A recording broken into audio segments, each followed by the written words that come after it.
తెలుగు తెరకి పరిచయమైన కన్నడ బ్యూటీ ఆశికా రంగనాథ్. గత వైభవం అనే సినిమా అమెజాన్ ప్రైమ్ లో స్ట్రీమింగ్ అవుతుంది. మరి ఈ సినిమా స్టోరీ ఎలా ఉందో తెలుసుకుందాం. పురాతన్ అంటే దుష్యంత్ శ్రీమంతుల కుటుంబానికి చెందిన యువకుడు. విజువల్ ఎఫెక్ట్స్ కి సంబంధించి ఒక స్టూడియోను అతను రన్ చేస్తూ ఉంటాడు. అతని తండ్రి ఒక సైక్రియాటిస్ట్. తండ్రి కొడుకులిద్దరూ స్నేహితుల మాదిరిగా ఉంటూ ఉంటారు. ఒక రోజున ఎవరో తన పెయింటింగ్ ను గీసి సోషల్ మీడియాలో పెట్టడం అతను చూస్తాడు. ఆధునిక మధ్యలో తరచూ మెదులుతున్న రూపం అది. దాంతో అతను కూరుగు వెళ్లి ఆమెను కలుసుకుంటాడు. ఆధునిక అందం దుష్యంతును మంత్రముగ్ధుని చేస్తుంది. తన రూపాన్ని గీయడానికి కారణమేంటని అతను ఆమెను అడుగుతాడు. తమది జన్మ జన్మల ప్రేమ అని ఆమె చెప్తుంది. గత జన్మలో 2 మార్లు తాము కలుసుకున్నామని, ప్రేమించుకున్నామని అంటుంది. ఇప్పుడు 3వ సారి ఎదురుపడ్డామని చెప్తుంది. మొదటి జన్మలో తాను దేవకన్యను అని, అతను అసురుడు అనే విషయం కూడా చెప్తుంది. 2వ జన్మలో అతను పల్లెటూరి మనగాడైన శ్రీనివాస్ అని, అతని ప్రియురాలిగా ఉన్న తన పేరు మంగళ అని చెప్తుంది. తన సోదరుడు ఆనామదేవుడు తమకిచ్చిన శాపాన్ని గురించి గుర్తు చేస్తుంది. ఆధునిక చెప్పిన ప్రకారం గత జన్మలో ఏం జరిగింది, ఆమె సోదరుడిచ్చిన శాపమేంటి, పూర్వజన్మలు ప్రేమల్ని గురించి పురాతన్ నమ్ముతాడా, ఈ జన్మలోనైనా వారి ప్రేమ ఫలిస్తుందా అనేదే మిగిలిన స్టోరీ. ఒకప్పుడు పూర్వజన్మల నేపథ్యంలో చాలా సినిమాలు వచ్చాయి. పూర్వజన్మలో ప్రేమించుకోవడం, ఆ తర్వాత జన్మలో ఆ ప్రేమ కంటిన్యూ అవ్వడం చాలా చూసాం. అయితే ఈ మధ్య కాలంలో మాత్రం ఈ తరహా సినిమాలు చాలా తగ్గిపోయాయి. చాలా గ్యాప్ తర్వాత పూర్వజన్మల నేపథ్యంలో వచ్చిన సినిమాగా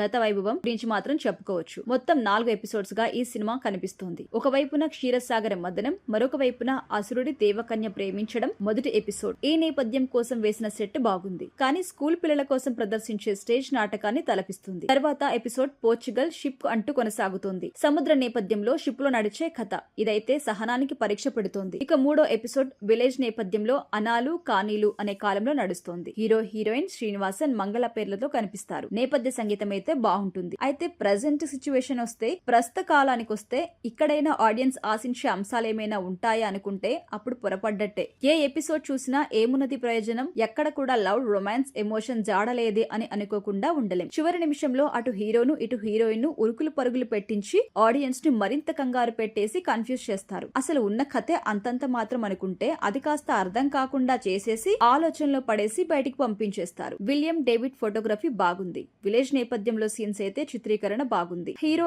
యాక్టింగ్ గొప్పగా ఏం అనిపించదు. ఆశిక మాత్రం చాలా అందంగా మెరుస్తూ బాగా నటించింది. ఒక సాధారణమైన విషయానికి సంబంధించి కథనే చాలా బలంగా ఉండాలి. అదే పూర్వజన్మల నేపథ్యం. అందున ప్రేమ, ప్రాధాన్యత కలిగిన పూర్వజన్మల్ని గురించి చెప్పాలంటే ఆ కథ మరింత బలంగా ఉండాలి. ఇంతటి బలమైన కారణం ఉండడం వల్లనే పూర్వజన్మల్లోనూ ఆ బంధం కంటిన్యూ అయిందనే ఫీలింగ్ కలగాలి. ఆడియన్స్ కి అలా అనిపించాలంటే కంటెంట్ పై గట్టి కసరత్తు ఉండాలి. ఈ సినిమా చూస్తుంటే ఇవేం పెద్దగా కూడా ఉండవు. గతమంతా విషాదంతో నిండిన ఈ సినిమాకి గత వైభవం అనే టైటిల్ పెట్టడమే విస్మయానికి గురి చేసే అంశంగా చెప్పుకోవచ్చు.